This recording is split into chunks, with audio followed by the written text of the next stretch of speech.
بسم اللہ الرحمن الرحیم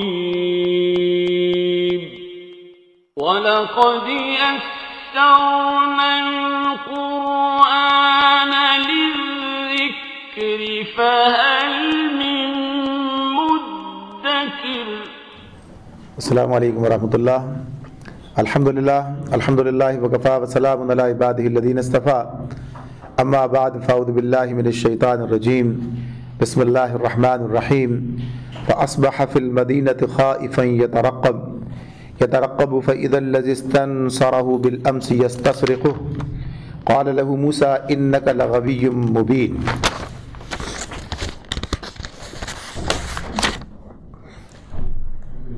سورہ قصص کی آیت نمبر 18۔ دوسرے روز وہ یعنی موسیٰ علیہ السلام کی بات ہو رہی ہے کہ صبح سویرے ڈرتا اور ہر طرف سے خطرہ بھانپتا ہوا شہر میں جا رہا تھا کہ یکایک کیا دیکھتا ہے کہ وہی شخص جس نے کل اسے مدد کے لیے پکارا تھا آج پھر اسے پکار رہا ہے۔ موسیٰ نے کہا کہ تو بڑا ہی بہکا ہوا آدمی ہے۔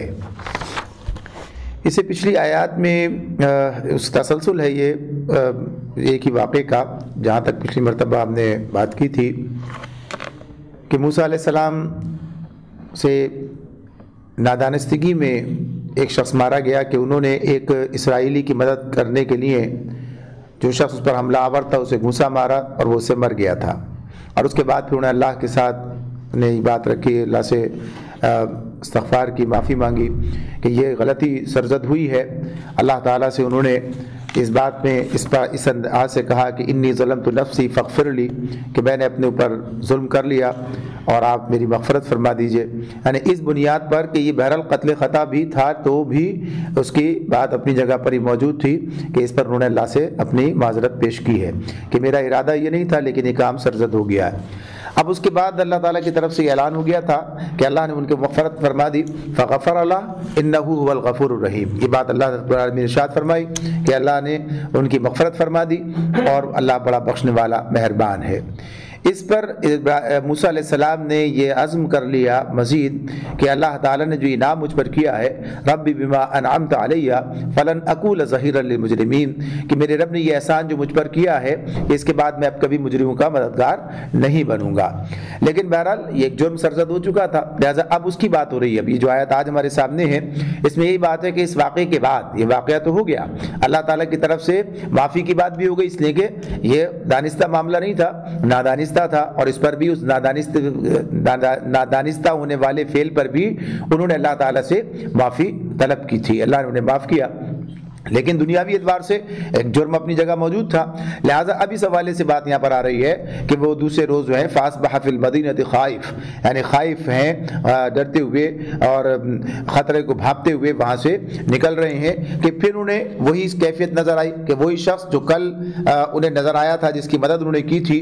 آج پھر وہ کسی اور سے اس کا جھگڑا ہو رہا ہے اور پھر وہ مدد کے لیے پکار رہا ہے۔ تو پھر اس وقت موسیٰ علیہ السلام نے بات کہی کہ اس کا مطلب یہ ہے کہ تو ہی بڑا بہکا ہوا آدمی، کل ایک سے لڑ رہا تھا آج دوسرے سے لڑ رہا ہے، اس کا مطلب ہے کہ تو ہی اس طرح کا انسان ہے۔ تو یہ بات انہوں نے اس پر برملا اس شخص سے کہی۔ فلما ان اراد ان يبطش بالذي هو عدو لهما قال يا موسى اتريد ان تقتلني كما قتلت نفسا بالامس ان تريد الا ان تكون جبارا في الارض وما تريد ان تكون من المصلحين۔ پھر جب موسیٰ علیہ السلام نے یہ ارادہ کیا کہ دشمن قوم کے آدمی پر حملہ کرے، ان ارادہ ان یبطش بالذی هو عدو لہما، جو اس کا دشمن تھا، اس کے ہاتھ مقابلہ لڑائی ہو رہی تھی کہ اسے روکے، اس کا حملہ کریں، تو پھر اب وہ شخص یہ سمجھا کہ شاید یہ موسیٰ علیہ السلام مجھے مارنے کے لیے آ رہے ہیں، تو اس نے کہا یا موسیٰ اتريد ان تقتلنی کما قتلت نفسا بالامس، کہ اے موسیٰ کیا تو مجھے اسی طرح قتل کرنے لگا ہے جس طرح کل ایک شخص کو قتل کر چکا ہے؟ تو اس ملک میں جبار بن کر رہنا چاہتا ہے، اصلاح کرنا نہیں چاہتا، یعنی جس قتل پر پردہ پڑا ہوا تھا، جس راز پر،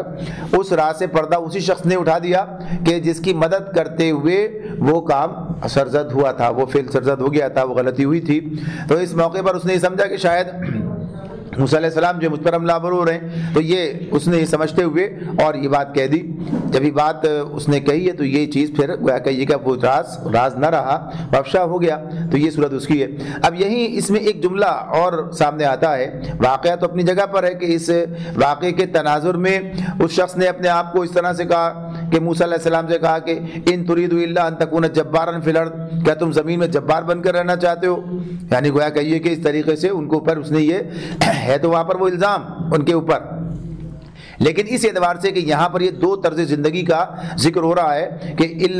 ان تريد الا ان تكون جبارا فی الارض وما تريد ان تكون من المصلحین، کہ تم جبار بن کر رہنا چاہتے ہو، اصلاح کرنا نہیں چاہتے۔ تو یہ جو بات اس میں اس نے کہی ہے وہ کہ موسیٰ علیہ السلام کے بارے سے تو یہ بات اپنی جگہ بالکل غلط ہے کہ وہ تو اصلاح کرنے والے ہی فرد تھے، لیکن یہ بات اپنی جگہ پر ہے کہ بہرحال دنیا میں لوگ اس طرح سے دو طریقۂ زندگی، دو تناظر جو ان کی زندگی میں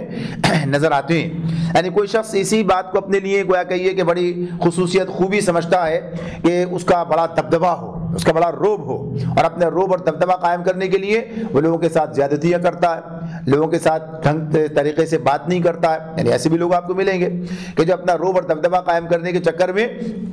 اور زیادتی کر جاتے ہیں، اور کسی کے ساتھ کہیے تمیز سے طریقے سے اور اس طرح بات کر کے یا انکسار اختیار کرنا انہیں گویا کہیے کہ اپنی عزت یا اپنے دبدبے اور اپنے روب کو میں کمی کا جو ہے سبب نظر آتا ہے۔ تو یہ بات بتائی گئی ہے یہاں پر کہ یہ جو چیز شخص نے کہی ہے، لیکن یہ جملہ اپنی جگہ پر خود ایک مقام رکھتا ہے کہ جو طرز زندگی ہے اس طرز زندگی میں ایک مسلمان کا کیا طریقہ ہے کہ وہ اصلاح کے طریقے پر عمل پیرا ہوتا ہے، یعنی جو پسندیدہ ہے۔ اچھا، دوسرے مقام پر اصلاح کے مقابلے میں فساد کی بات آئی ہے، یعنی جیسے کہا تھا کہ وہاں پر سورہ منافقین کے بارے میں سورہ بقرہ کے دوسرے رکوع میں بات آئی تھی، وہاں پر کہ جب ان سے کہا کہ زمین فساد نہ کرو تو انہوں نے کہا کہ ہم تو اصلاح کرنے والے ہیں، یعنی فساد کے مقابلے میں اصلاح کی بات آئی تھی۔ تو یہ دونوں چیزیں ہمارے سامنے ہیں کہ یہ طرز زندگی ہے لوگوں کے کہ کوئی اپنی زندگی کی بنیاد اصلاح کو بناتا ہے، یعنی اس کا جو مقصد ہے، اس کا جو ہدف ہے وہ یہی کہ اپنی بھی اصلاح کرے، معاشرے کی بھی اصلاح کرے، اور گرد و پیش میں جہاں جہاں وہی کام کر سکتا ہے کام کرے، اور اپنی ذات کو بھی یعنی ہر اعتبار سے فساد سے اور اس طرح سے جبار کی جو بات آئی اس کے اندر جبر کے ساتھ یعنی ظلم کے ساتھ آلودہ نہ کرے، اور ایسی معاشرے کے اندر سے بھی اس چیز کے خاتمے کی کوشش کرے اور معاشرے کے اندر اصلاح کی کوشش میں لگا رہے۔ تو اسی اعتبار سے یہ بات جو ہے یہاں پر اس جملہ اسے قابل توجہ ہے کہ جو اس نے کہا تو موسیٰ علیہ السلام سے ہے، لیکن یہ بات اپنی جگہ پر ہے کہ یہ خود ایک طرز زندگی ہے اور موسیٰ علیہ السلام کا اس سے کوئی تعلق نہیں تھا، وہ تو خود ہی اصلاح کرنے والے آدمی تھے۔ آگے فرمایا وجاء رجل من اقصى المدينة يسعى قال يا موسى ان الملأ يأتمرون بك ليقتلوك فاخرج اني لك من الناصحين۔ اس کے بعد یعنی کچھ وقت کے بعد، یعنی اسی وقت ہاتھ کی آتی بات نہیں ہے، یعنی بات جب پھیل گئی ہے تو اس کے بعد کی بات ہے۔ اس کے بعد ایک آدمی شہر کے پرلے سرے سے دوڑتا ہوا آیا اور بولا موسیٰ سرداروں میں تیرے قتل کے مشورے ہو رہے ہیں، یہاں سے نکل جا، میں تیرا خیر خواہ ہوں۔ یعنی یہ اس وقت کی بات ہے کہ جب وہ راز افشا ہو گیا اور یہ بات معلوم ہو گئی کہ یہ قتل جو ہے موسیٰ علیہ السلام سے ہوا ہے، لہٰذا اب قانون جو ہے وہ ان کا اس طرح سے حرکت میں ہے، اور وہ کہیے کہ موسیٰ علیہ السلام کی تلاش جو ہے وہ شروع ہے تاکہ انہیں اس کی سزا دی جائے۔ اور یہ بات اپنی جگہ پر ہے کہ موسیٰ علیہ السلام چونکہ اسرائیلی تھے اور ان کے نزدیک کی چیز جو ہے پسندیدہ نہیں تھی کسی طور پہ، ویسے ہی اس قوم پر ظلم و ستم تھا، تو یہ اور مزید ان کے اوپر گویا کہیے کہ ایک اضافہ تھا۔ تو اس اعتبار سے گویا ان کے کسی خیر خواہ نے، بھائی خواہ نے انہیں یہ اطلاع دی کہ تمہارے قتل کے مشورے جو ہیں یہاں پر یہ جو درباری آیان سلطنت ہیں ان کے سرداروں کے درمیان ہو رہے ہیں کہ موسیٰ کو قتل کیا جائے، لہٰذا ابھی موقع تمہارے پاس ہے، لہٰذا تم یہاں سے نکل جاؤ۔ فخرج منها خائفا يترقب قال رب نجنی من القوم الظالمین۔ یہ خبر سنتے ہی موسیٰ ڈرتا اور سہمتا ہوا کھڑا ہوا اور اس نے دعا کی، وہاں سے نکل کھڑا ہوا اور اس نے دعا کی کہ اے میرے رب مجھے ظالموں سے بچا، رب نجنی من القوم الظالمین، مجھے ظالم قوم سے نجات دے، مجھے ان سے بچا۔ اب یہ بات اپنی جگہ پر ہے کہ وہ جس طرح کا ظلم و ستم روا رکھنے والے لوگ تھے اور وہاں کا جو بھی طریقہ کار تھا وہ سامنے ہے۔ موسیٰ علیہ السلام عمدن اس کے شکار نہیں تھے، یعنی انہوں نے یہ کام اس طرح نہیں کیا تھا۔ دوسری بات یہ کہ بنی اسرائیل تو پہلے ہی مظلوم تھے، پہلے ان کے ساتھ ظلم و ستم روا رکھا جاتا تھا اور قانون دوہرے تھے، بنی اسرائیل کے لیے کچھ اور ان کے اپنے لیے کچھ اور، لہٰذا ان سے کسی عدل کی انصاف کی توقع بھی نہیں تھی۔ تو بہرحال موسیٰ علیہ السلام جو ہے وہاں سے نکلے ہیں اور پھر اللہ رب العالمین سے یہ دعا کرتے ہوئے کہ مجھے اس ظالم قوم سے نجات دے، ان سے بچا، اور اللہ تعالیٰ نے ان کی دعا قبول کی ہے۔ وَلَمَّا تَوَجَّهَ تِلْقَاءَ مَدْيَنَ قَالَ عَسَىٰ رَبِّي أَن يَهْدِيَنِي سَوَاءَ السَّبِيلِ۔ مصر سے نکل کر موسیٰ علیہ السلام نے مدین کا رخ کیا تو اس وقت انہوں نے کہا امید ہے کہ میرا رب مجھے سیدھے راستے پر، ٹھیک راستے پر ڈال دے گا۔ یہاں یہ جو بات آ رہی ہے کہ جس میں کہا کہ ان یہدینی سواء السبیل، یعنی سواء سبیل سیدھا راستہ، ویسے تو یہ صراط مستقیم کے لیے بھی یہ لفظ آتا ہے، ہم دیکھتے ہیں قرآن مجید بیان کرتا ہے، لیکن ہر سیدھا راستہ جو آدمی کو منزل تک پہنچاتا ہے وہی سواء سبیل ہے۔ تو یہاں پر انہوں نے اس حوالے سے یہ بات کی ہے کہ مدین کی طرف جانا چاہتے ہیں، اور مدین جو ہے اس وقت میں مصر کے جو ہے اس کی قلم رو سے باہر تھا، یعنی وہاں پر مصری تسلط موجود نہیں تھا اور یہ آزاد علاقہ تھا۔ تو اس اعتبار سے انہوں نے یہ بات سوچی کہ مدین کی طرف جائیں تاکہ ان کے لوگوں کے تسلط سے نکل جائیں، لیکن مدین کا راستہ معلوم نہیں ہے، اور ساتھ ہی ساتھ یہ بھی کہ کوئی بندوبست بھی نہیں ہے، کوئی ذریعہ بھی نہیں ہے، یعنی اچانک نکلنا پڑا ہے۔ تو اس اعتبار سے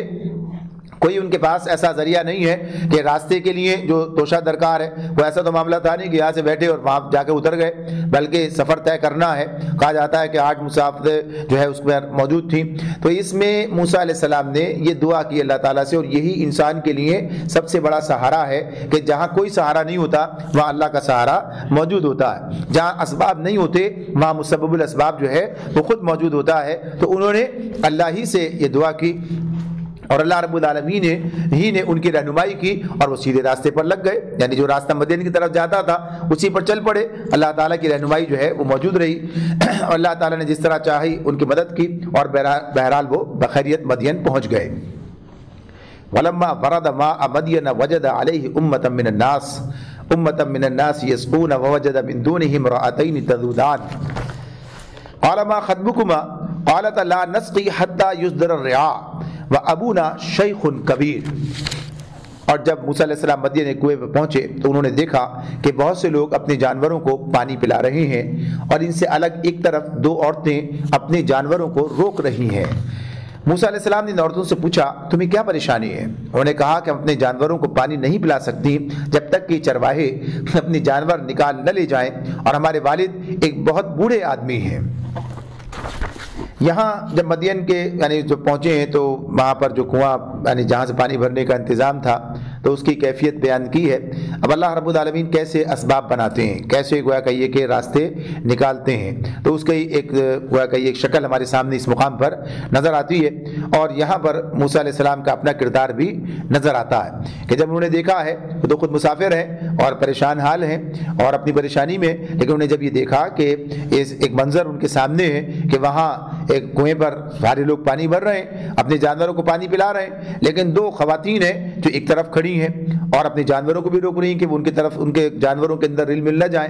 تو اس موقع پر انہوں نے ان سے دریافت کیا ہے کہ تمہارا مسئلہ کیا ہے، یعنی جس آدمی کے اندر ایک جذبہ ہوتا ہے خیر خواہی کا، وہی بات آ گئی، اصلاح کرنے کی بات آ گئی، مدد کی بات آ گئی۔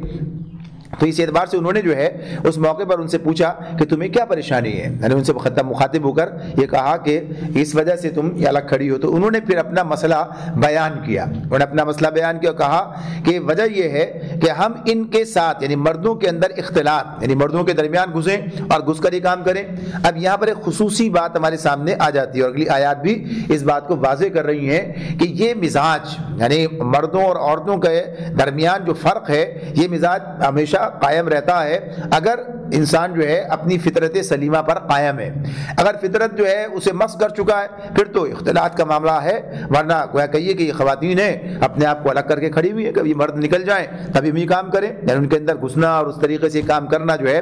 اور اس موقع پر دوسری بات بھی یہ سامنے آتی ہے، انہوں نے جو یہ بات بتائی کہ ہم پانی پلانے کے لیے آئے تو بات ختم، بھائی ٹھیک ہے آدمی بھی آئے پانی پلانے، ہم بھی پانی پلانے اپنے جانوروں کو، ہم بھی کام کرتے ہیں، لیکن یہاں پر انہوں نے یہ بات کہی کہ وہ ابونا شیخ کبیر، کہ ہمارے والد جو ہیں وہ ایک بوڑھے آدمی ہیں، شیخ کبیر، بوڑھے، بہت بوڑھے آدمی ہیں۔ تو اس اعتبار سے گویا کہیے کہ یہ کام کرنے کی وجہ کیا ہے؟ بلا وجہ خاتون کو کام نہیں کرنا ہے، یعنی یہ جو معاش کا معاملہ ہے، معاشی ذمہ داریاں ہیں، گھر سے باہر کی ذمہ داریاں ہیں، یہ بغیر کسی وجہ کے خاتون کی ذمہ داری نہیں ہے، یہ تو مردوں کی ذمہ داری ہے۔ تو ابھی سوال پیدا ہوتا تھا اور اسی کا جواب انہوں نے بغیر پوچھے ہی دیا ہے، یعنی خود ہی انہوں نے بتا دیا کہ ہمارے یہاں موجود ہونے کی وجہ کیا، ٹھیک ہے ہم الگ ہیں، ہمارا مزاج بھی یہ نہیں ہے کہ ان کے ساتھ مل جائیں، لیکن پھر ہم کیوں آئے ہیں یہاں پر، کیا وجہ ہے اس کی؟ تو اپنی مجبوری بیان کر دی ہے کہ ہمارے والد بوڑھے آدمی ہیں، یعنی کوئی اور آدمی ایسا نہیں ہے کہ جو اس کام کو انجام دے، تو کہ اپنی عذر بھی بات پیش کر دیا، بتا دیا ہے۔ تو یہاں سے ایک مزاج اسلام کا ہمارے سامنے آ جاتا ہے، ایک مزاج سامنے آ جاتا ہے۔ اللہ نے جو فطرت انسانوں کی بنائی ہے، اگر وہ اس فطرت پر قائم رہتے ہیں تو پھر یہی کیفیت ہے جو یہاں پر نظر آتی ہے، یہی انسان کے مزاج کی ہوتی ہے، یعنی خواتین اور مردوں کے حوالے سے یہ کیفیت یہاں سمجھ میں آتی ہے کہ انہوں نے اپنے آپ کو اس موقع پر بہرحال ضرورت تھی تو پیش بھی کیا، موجود رہیں، لیکن اس کی وجوہات بھی بیان کر دی کہ یہ ہمارے مسئلے ہیں۔ فسقى لهما ثم تولى الى الظل فقال رب اني لما انزلت الي من خير فقير۔ اب یہ بات جو ہے، اس کے بعد یہ سن کر موسیٰ علیہ السلام نے ان کی جانوروں کو پانی پلا دیا، پھر ایک سائے کی جگہ جا بیٹھا اور بولا اے میرے رب، جو خیر بھی تو مجھ پر نازل کر دے میں اس کا محتاج ہوں۔ یہ مسئلہ ان کا سننے کے بعد، مسئلہ سن کے الگ نہیں چلے گئے موسیٰ علیہ السلام کہ وہ ٹھیک ہے صحیح ہے، مسئلہ ہے تو ٹھیک ہے، بات پوچھی، وجہ بتا دی، بھئی ہم اس لیے الگ کھڑے ہیں اور یہ مسئلہ ہے۔ تو پھر اب اس موقع پر کیا کیا موسیٰ علیہ السلام نے؟ آگے بڑھ کر ان کا مسئلہ حل کیا، آگے بڑھ کر وہ کہیے کہ انہوں نے کہا ظاہر کوئی بات تو نہیں، کوئی تعلق نہیں ہے، کوئی جان پہچان نہیں ہے، اجنبی ہے، ایسے مقام پر ہے، لیکن ایک خاتون کی مدد کرنے کے لیے یہ مزاج ہے جو اسلام بنا رہا ہوتا ہے۔ تو اس موقع پر انہوں نے اس کی مدد کی ہے اور مدد کر کے یعنی ان کو جو ہے پانی پلا دیا اور پانی پلا کے رخصت ہو گئیں، اور پھر یہ جو ہے سائے کی جگہ جا بیٹھے اور پھر اللہ ہی سے اپنا معاملہ اس کے آگے رکھ دیا۔ یعنی اب ایک ایسے جگہ پہنچے ہیں کہ جہاں کوئی جان پہچان نہیں ہے، اجنبی ہے، اور کوئی ٹھکانہ نہیں ہے، کوئی بندوبست نہیں ہے، کوئی وسیلہ نہیں ہے، کوئی ذرائع نہیں ہے۔ تو اب اس میں اللہ تعالیٰ سے دعا کرتے ہیں تو بڑی عمدہ دعا ہے جو ہمارے سامنے ہے، رب انی لما انزلت الی من خیر فقیر، کہ اے میرے رب جو خیر بھی تو مجھ پر نازل کر دے میں اس کا محتاج ہوں۔ یعنی ہر طرح سے، ہر اعتبار سے کیا ہے؟ کچھ بھی نہیں ہے۔ اب تو بالکل کہیے کہ یہاں بیار و مددگار ایک طرح سے دنیاوی اعتبار سے جو معاملات ہیں وہ اس طرح موجود ہیں، تو اسی سے رجوع کرتے ہیں، اللہ کی طرف ہی رجوع کرتے ہیں کہ وہ تمام مسئلوں کا حل کرنے والا، اس نے یہاں تک پہنچایا بھی ہے۔ تو ہم دیکھتے ہیں کہ یہ دعا جس انداز سے یہاں پر سامنے آتی ہے کہ اس دعا کو مانگنے کے بعد اللہ تعالیٰ نے کتنے یعنی کہیے کہ بڑی تیزی کے ساتھ میں، بڑی فوری طور پر یعنی اللہ تعالیٰ نے اس دعا کو ہر اعتبار سے قبول کیا۔ یعنی ایک تو دعا قبول کی، فوراً قبول کی، اور ہر پہلو سے قبول کی کہ ہر معاملے کا ہر ضرورت ان کی پوری کر دی، سارا انتظام کر دیا۔ تب اس کے بارے میں بتایا فجاءته احداهما تمشي على استحياء قالت ان ابي يدعوك ليجزيك اجر ما سقيت لنا فلما جاءه وقص عليه القصص قال لا تخف نجوت من القوم الظالمين۔ ابھی وہاں جا کر ہی بیٹھ گئے تھے اور دعا کی تھی، تو اس کے بعد کی بات اللہ تعالیٰ فرماتے ہیں کہ ان دونوں عورتوں میں سے ایک شرم و حیا کے ساتھ چلتی ہوئی اس کے پاس آئی اور کہنے لگی کہ میرے والد آپ کو بلا رہے ہیں تاکہ آپ نے ہمارے لیے جانوروں کو پانی جو پلایا ہے اس کا اجر آپ کو دیں۔ موسیٰ علیہ السلام جب ان کے پاس پہنچے اور اپنا سارا قصہ انہیں سنایا تو ان کے والد نے کہا کچھ خوف نہ کرو، اب تم ظالم لوگوں سے بچ نکلے ہو۔ یہ جو ان کے والد ہیں ان کا نام شعیب بیان کیا گیا ہے، روایت میں ان کا یہ نام آتا ہے، لیکن اس سے مراد یہ نہیں ہے کہ یہ شعیب علیہ السلام کی بات ہے۔ بعض لوگوں نے بات کہی بھی ہے اس اعتبار سے کہ یہ شعیب علیہ السلام ہی ہے، یعنی شعیب کا نام بھی ہے، اور جیسے اللہ کا وَإِلَىٰ مَدْيَنَ أَخَاهُمْ شُعَيْبًا کہ ہم نے مدین کی طرف ان کے بھائی شعیب کو بھیجا، تو وہ اس دور کی بات ہے، اس اعتبار سے تو ایک ہی نام کے لوگ دوسرے بھی ہو سکتے ہیں۔ تو یہ بات ضروری نہیں ہے کہ یہ بات اس طرح سے ہو کہ یہ وہی شعیب علیہ السلام ہے، بلکہ یہ بات ہے کہ یہ بہرحال ایک دین ابراہیمی کے پیروں ہیں، اور اسی طرح جیسے مدیان جو ہے، مدین کے لوگ بنی مدیان جگہ نے پہلے اس پہ بات کی ہے کہ یہ بھی ابراہیم علیہ السلام کے ایک بیٹے کے نام سے منسوب ہیں، اور پھر اسی سے یہ نسل ہے، تو گویا کہیے کہ سب ایک ہی سلسلے کے لوگ ہیں۔ موسیٰ علیہ السلام بھی اسی اسحاق علیہ السلام کی اولاد میں سے ہیں، اور یہ بنی مدیان کے اندر سے ہیں، تو گویا ان کا معاملہ ایک ہی طرح کا ہے، ایک ہی برادری بن جائے گی، ایک ہی خاندان ان کا بن جائے گا۔ تو یہ تعلق بھی ان کا اس اعتبار سے وہاں پر قائم ہوتا تھا۔ تو اس موقع پر جب انہوں نے ان کے سامنے یہ بات رکھی ہے، تو اب یہ دونوں خواتین جو وہاں پہنچ گئی ہیں، ان میں سے ایک کو بھیجا ہے اور یہ آئی ہیں، تو اس کے لیے اللہ رب العالمین نے خود یہ بات کہی، تمشی علی استحیاء۔ یہ جو جملہ ہے، ایک تو بات یہ خاتون آئی اور آ کر اس نے ایک بات کہی، ابا نے کہا بھیجا ہے، جاؤ بلا کے لا کر آؤ، اس آدمی نے ہمارے لیے یہ کام کیا ہے، لہٰذا اب اس کو جو ہے ہم بھی کچھ اس کے ساتھ احسان کا معاملہ کر دیں، کچھ کی اجرت اس کو دے دیں۔ لیکن وہ جو خاتون آئی ہے، تو اللہ تعالیٰ اس کے لیے جو جملہ یہاں پر استعمال کرتے ہیں، تمشی علی استحیاء، شرم و حیا کے ساتھ چلتی ہوئی اس کے پاس آئی۔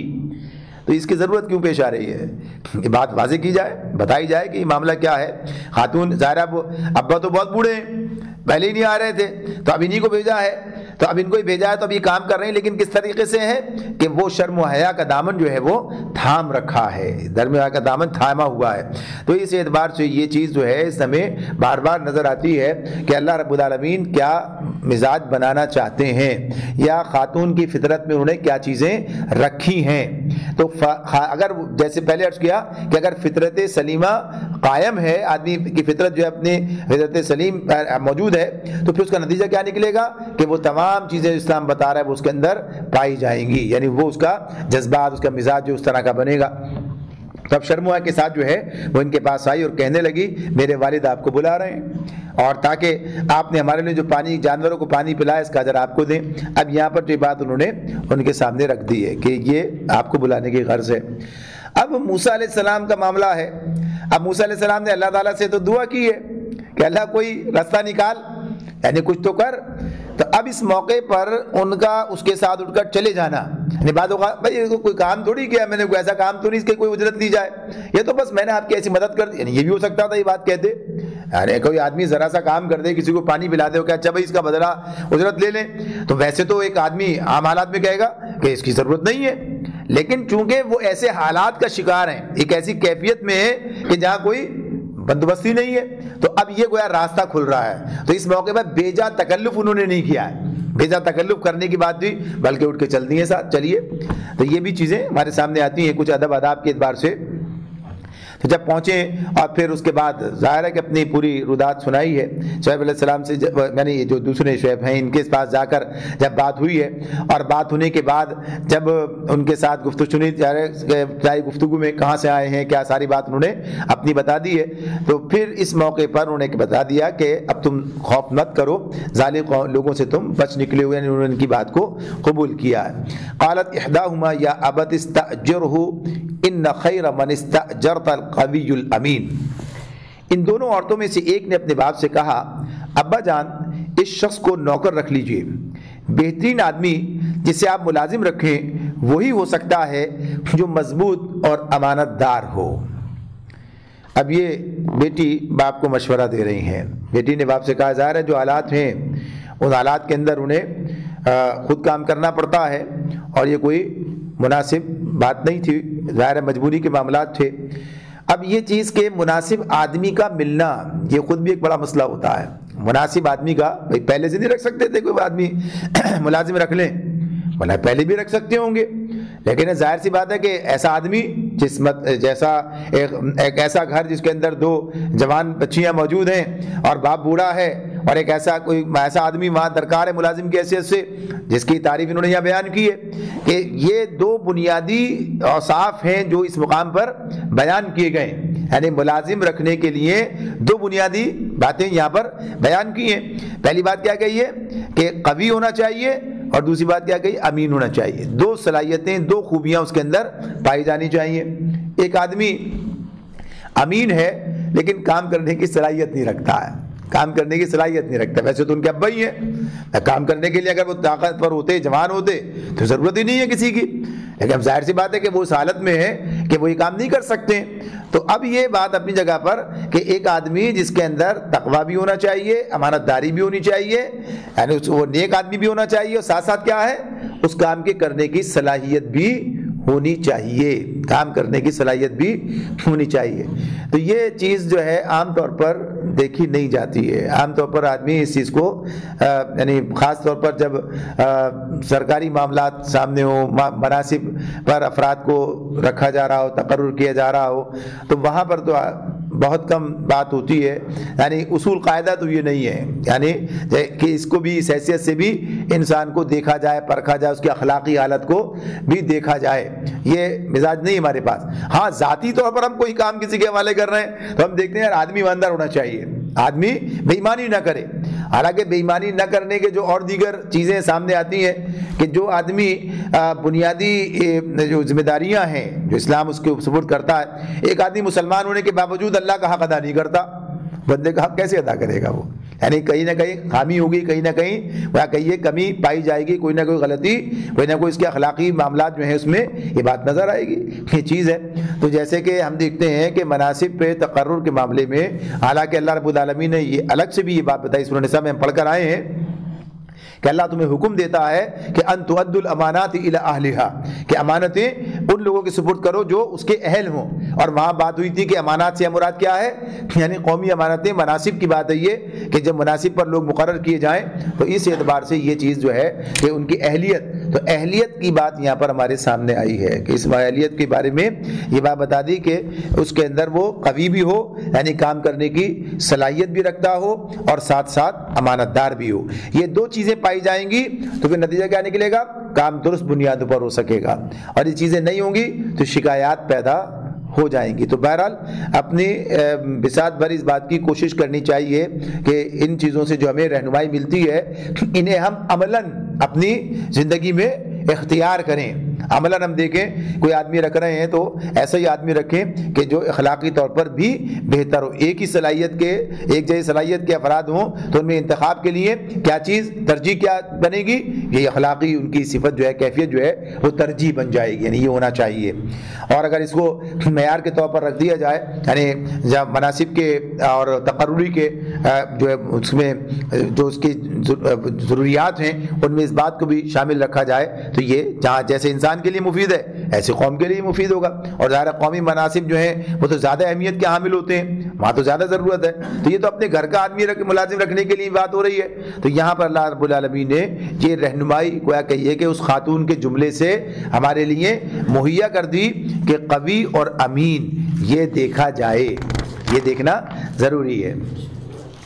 قال انی اريد ان انكحك احدى ابنتي هاتين على ان تأجرني 8 حجج فإن أتممت 10 فمن عندك وما أريد أن أشق عليك ستجدني إن شاء الله من الصالحين. تو اس کے باپ نے موسیٰ علیہ السلام سے کہا، اب یہ بات تو بیٹی نے کہہ دی ہے. اچھا قرآن جس طرح سے بات بیان کرتا ہے اس کا مطلب یہ نہیں ہوتا کہ ایک ہی نشست میں ساری باتیں ہوتی چلی جا رہی ہیں، ایک ہی نشست میں سارے بلکہ موقع پہ موقع بات ہے. یعنی مناسب موقع سے بیٹی نے بات کہی ہے، باپ کے سامنے رکھی ہے، باپ نے بھی ان سے بات کی ہے، وہاں ٹھہرے ہیں جو کچھ بھی رہا ہے. تو پھر اس میں بات ہے تو اس کا ترجمہ ہے کہ ان کے والد نے موسیٰ علیہ السلام سے کہا میں چاہتا ہوں کہ اپنی ان 2 بیٹیوں میں سے ایک کا نکاح تمہارے ساتھ کر دوں، بشرط یہ کہ تم 8 سال تک میرے ہاں ملازمت کرو، اور اگر 10 سال پورے کر دو تو یہ تمہاری مرضی ہے، میں تم پر سختی نہیں کرنا چاہتا، تم انشاءاللہ مجھے نیک آدمی پاؤ گے، نیک آدمی پاؤ گے.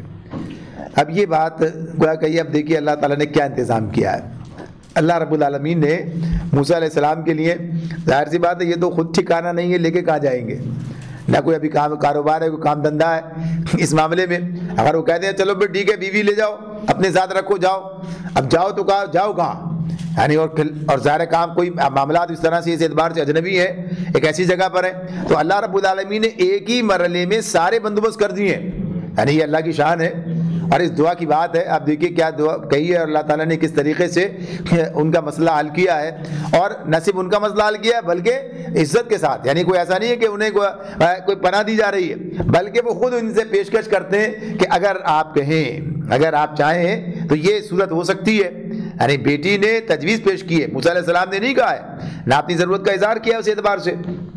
بیٹی نے تجویز پیش کی ہے کہ آپ انہیں ملازم رکھیں، لیکن باپ جو ہے جہاندیدہ ہیں اور نیک صالح آدمی ہے، وہ سمجھتے ہیں کہ اگر زیادہ بہتر طریقہ کیا ہے، قوی اور امین ہونے کے باوجود بھی ایک گھر کے اندر جہاں 2 جوان بچیاں موجود ہیں وہاں پر ایک شرط کو ایسے ملازم رکھ لینا، تو انہوں نے کہا کہ بہتر یہ ہے کہ اس کا نکاح کر دیا جائے ان کے ساتھ میں۔ آدمی جب قوی بھی ہے اور امین بھی ہے، اب یہاں پر یہ بات بھی سامنے آتی ہے کہ نکاح کرنے کے لیے اس شخص نے، والد نے اپنی بیٹیوں کا نکاح کرنے کے لیے اب یہ نہیں دیکھا کہ ان کے پاس یہ تو بے یار و مددگار آدمی ہے، باہر سے آئے، یہاں تو ان کا کوئی ہے ہی نہیں نہ کوئی چیز، بلکہ یہ دیکھا کہ ایک آدمی ہے، ایماندار آدمی ہے، یعنی امین سے مراد صرف ایماندار اس حیثیت سے نہیں ہوتا ہے کہ پال پیسے اس میں، بلکہ ہر اعتبار سے امانت کی بات آتی ہے، یعنی ہر اعتبار سے ان خواتین نے اس بات کا اندازہ کیا ہے، یعنی مختلف روایات کے حوالے سے مختلف اس سے بات آتی ہے، اور بہرحال یہ کوئی ایسی بات نہیں ہے کہ اندازہ نہ ہو سکتا ہو، اور خصوصیت سے خواتین جو ہیں وہ لوگوں کی نظریں پہچانتی ہیں، یہ ملکہ انہیں حاصل ہوتا ہے، یعنی وہ اگر ان کے اندر وہی بات ہے کہ وہی عقل سلیم ہے اور اس طرح سے ان کی فطرت درست ہے تو پہچانتی ہیں لوگوں کی نظریں اور اس سے اندازہ کر لیتی ہیں کس طرح کا آدمی ہے، یعنی چیزیں جو ہے انہیں اندازہ ہوتا ہے، تو بھائی انہوں نے اندازہ کیا ہے، تو ایک بات سے یہ بات سامنے آ رہی ہے، ہاں قوت طاقت کا جو معاملہ ہے وہ عمل سے سامنے آ گیا ہے، تو اب انہوں نے جو انتخاب کیا ہے اپنی بیٹی کے لیے